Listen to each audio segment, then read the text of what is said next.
Bapak dan Ibu semuanya, ada beberapa hal yang perlu saya sampaikan, bahwa sebagai pengelola masjid, yang pertama, tambahlah pengetahuan agama kita. Ya.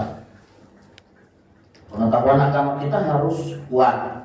Untuk mengelola masjid ini bukan hanya sekedar bukan hanya sekedar tahunya masjid itu bersih atau apa, ya, kotor atau apa, tetapi bagaimana kita memajukan masjid itu. Karena banyak sekali masjid, orang di Indonesia ini, orang berlomba-lomba membangun masjid, tetapi memakmurkan masjid tidak. Itu yang belum. Berlomba-lomba, setiap dusun ada masjid, walaupun ukurannya cuma 5x5, dibangun. Tapi begitu terbangun 5x5, yang ada cuma tukang ajar yang ada di situ. Wah. Sehingga azannya itu sampai 4 kali. Azan pertama cuma begitu saja dulu, belum beduk, baru mic, tes. Nah itu azan pertama itu yang dilakukan oleh tukang azan ini. Kalau subuh itu begitu, habis itu sudah beduk. Lalu azan yang sebenarnya, yang terakhir mau tamat, tetap belum ada yang datang. Jadi banyak cara dilakukan. Sehingga itu ada pernah, ya, orang azan jam 10 pagi. Azan keras-keras dia di masjid jam 10 pagi. Datang satu kampungannya, azan apa ini? Kok jam 10 pagi? Ini semua bilang, orang gila ini satu ini. Masa azan jam 10 pagi? Saya bilang itu saya cuma tes. Karena saya ini di masjid ini 5 kali azan di waktu sholat, tidak ada yang datang.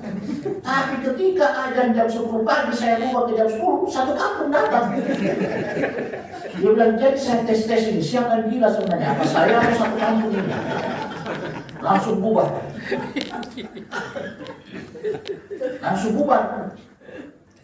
Karena ternyata, begitu tanya, ini kau azan ini apa? Loh saya kan cuma tes mic ini. Tapi anda yang datang mau apa? Mau sholat? Belum waktu sholat ini jam 10 pagi. Loh kenapa kau azan? Ya saya kan cuma tes mic saja. Apa berfungsi ini mic atau tidak? Jadi siapa yang gila sebenarnya di sini? Ya anda satu kampung yang datang ini. Itu caranya dia untuk menyadarkan rakyat kampung itu. Nah, tapi jangan bikin di sini. Nanti dikira pula kita gila. Jadi tambahlah pengetahuan agama kita, ya. Itulah tadi kadang-kala saya bilang ada penceramah yang cuma hoax gitu ya. Penceramah yang makanya berat sebenarnya beban sebagai dai, beban sebagai ulama, apalagi kalau sudah dibilang kiai atau dibilang ustaz-ustazah itu berat loh. Kalau anda cuma sanggup sebagai penceramah agama aja lah. Gak usah jangan naikkan kelas anda sebagai dai gitu. Berat loh, tanggung jawabnya berat loh. Harus suci antara pikiran, perkataan, dan perbuatan. Harus suci itu. Kalau sudah sebagai ulama, sudah sebagai dai, sudah sebagai kiai itu harus suci antara pikiran, perkataan, dan perbuatan. Harus selaras. Yang kedua, tambahlah keterampilan manajemen. Ya, Nabi membangun masjid itu, Masjid Nabawi, menjadikan Masjid Nabawi besar. Itu Nabi membicarakan segala aktivitas kehidupan Nabawi itu di masjid. Di masjid. Ketika ada orang mengadu tentang perceraian, diterima di masjid, bukan dia terima di rumah. Nabi itu hampir tidak pernah menerima tamu di rumahnya. Siapa yang bertamu di rumah Nabi? Coba lihat di sejarah-sejarah. Siapa yang selalu bertamu di rumah Nabi? Kalau bukan malaikat, setan, iblis. Cuma itu. Ya, karena Nabi memang rumahnya itu sangat ini sekali.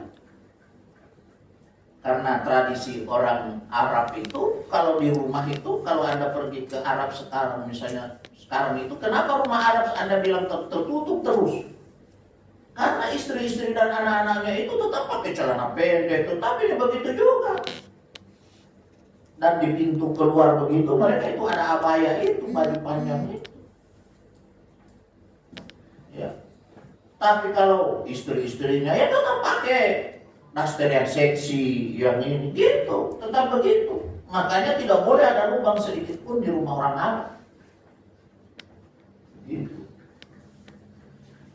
Itu ininya. Makanya Nabi membicarakan segala kehidupan umat itu di masjid.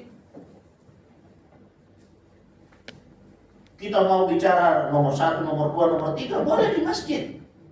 Tidak apa-apa. Yang penting jangan khutbahnya khutbah 1, 2, 3 misalnya. Jangan, atau ceramahnya udah ceramah takjiah. Orang lagi bersedih karena kematian. Kita juga sisip. Jangan lupa karena di sini hadir Bapak siapa ini? Hakim Mira. Kita tahu beliau mencalonkan. Itu langsung masyarakat langsung bilang, adakah ini dari Ustaz Mira ini? Pasti ini Ustaz ini. Adakah ini? Langsung gitu kita dicap gitu. Tapi kita tidak tahu membicarakan apapun di dalam masjid. Tidak tahu. Ya. Tidak ada larangan ya, membicarakan apapun di masjid. Tidak ada larangan. Gitu. Yang penting dalam batas-batas koridor. Gitu. Jadi keterampilan manajemen masjid ini ditambah ya, supaya masjid itu berkembang, jadi bagus, WC-nya bagus, ya. Ininya penataannya bagus, lampunya bagus. Kalau masjid di lampu di masjid mati menyala nanti tidak ada yang datang karena dikira rumah hantu, ya kan? Karena cuma rumah hantu itu yang mati menyala. Gitu. Dan jangan dimatikan lampu di masjid itu. Biarin aja lampu, mungkin 2-3 lampu biarkan menyala di dalam, supaya kalau ada orang masuk sholat tengah malam atau apa, jangan dikunci pakai gembok. Misalkan pakai penahan itu yang bisa tertutup sendiri itu supaya tetap bisa dibuka. Kalau takut ada hewan yang masuk di dalam, ya. Lalu tingkatkan komunikasi yang efektif. Nah, komunikasi dengan jamaah, ya. Komunikasi dengan masyarakat itu tingkatkan. Setiap hari Jumat, Bapak dan Ibu jamaah sekalian, sebelum khotib naik ke mimbar, saya selaku panitia masjid, panitia pembangunan masjid akan mengumumkan pendapatan kita dalam 3 tahun terakhir ini. Wah, sampai tahun ini sejak 3 tahun yang lalu telah terkumpul 98 juta. Bapak dan Ibu, kami tetap menginginkan bantuan zakat, infak dan sedekah dari Bapak dan Ibu karena kita belum punya jendela, kita belum punya pintu yang bagus. Loh, lalu di mana uang 98 juta itu? Kadang-kadang kalau saya di masjid itu saya langsung, loh, lalu uang yang tadi yang banyak itu masa nggak mampu beli jendela 1? Ya. Dirami dulu. Nah, ini berarti bahwa membangun komunikasi dengan umat ini harus kita punya kecerdasan di situ. Yang paling bagus itu adalah saldo 0. Saldo 0. Kalau masih bisa beli teh satu, misalnya kita butuh 100 dus ya namanya gitu. 100 dus. Dan uang Jumat ini cuma bisa beli 1 dus, ya kasih. Uang ini kita bisa mampu beli 1 dus dan ini sudah diletakkan 1 dus. Kita masih butuh 99 dus. Itu orang akan berlomba untuk ini, bantu. Tapi ketika bilang kami butuh 100 dus, lalu ada bilang uang 98 juta. Sudah 3 tahun. Jadi orang tidak akan percaya pada Anda sebagai pengelola masjid. Orang tidak akan percaya. Karena komunikasi yang Anda bangun itu adalah komunikasi yang tidak produktif. Yang keempat, keterampilan keuangan. Ini harus tahu, keterampilan keuangan ini perlu. Itu seperti tadi itu. Jangan mengumumkan uang itu, saldo itu semakin banyak semakin senang. Enggak. Ya. Yang berikutnya adalah kepekaan sosial. Ya, kepekaan sosial. Masjid jangan cuma berbicara tentang disumbang terus, disumbang terus, disumbang terus. Jangan begitu. Masjid juga harus seperti Joko Karyan itu, menyumbang untuk masyarakatnya. Dan nantinya kalau jadi begitu, maka ini akan jadi besar, jadi bagus. Cobalah, saya yakin bapak-bapak ini, teman-teman semuanya ini punya masjid di samping rumah atau di kompleks gitu ya. Cobalah ini pikir aja sedikit itu. Pikir aja sedikit, biar cuma mengganti ember itu aja dulu. Gitu. Kepekaan sosial ini penting gitu ya. Kepekaan sosial itu penting. Kadang-kadang kita tidak peka. Ya. Kadang-kadang kita tidak peka, udah bertamu lama pula misalnya. Gitu. Atau apa gitu. Lalu yang keenam, ini adalah keterampilan teknologi. Masjid harus sudah mengadopsi teknologi. Ya.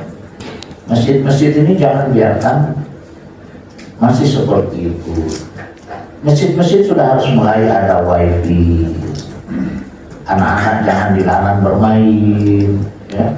Biarlah mereka main-main di halaman masjid. Bagaimana anak-anak tidak cinta masjid? Karena kita sendiri yang ngusir anak-anak. Kita yang ngusir anak-anak. Jangan kalian main di masjid, jangan main layangan di halaman masjid. Jangan, biarin aja mereka, Pak. Biarin aja.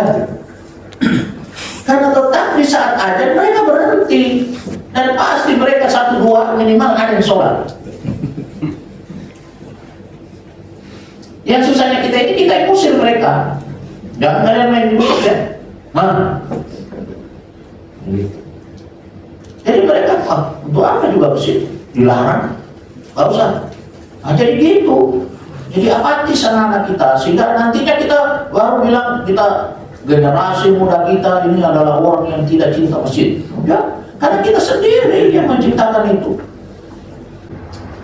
Jadi gitu, Pak. Jadi kita ini melihatnya harus memang paham bagaimana ya manajemen masjid ini. Mengelola masjid itu tidak mudah. Ya, banyak orang mau ditunjuk. Ya, ada apa di situ pemilihan takmir? Tunjuklah saya kok salah satu pengurus. Tapi begitu dia ditunjuk jadi pengurus, dia yang susah diurus. Dia yang bikin pusing diurus. Begitu ada dana masjid, dia tanya dulu sudah berapa dananya. Dia nanti saya beli semennya. Oh. Keuntungan yang dia pikirkan.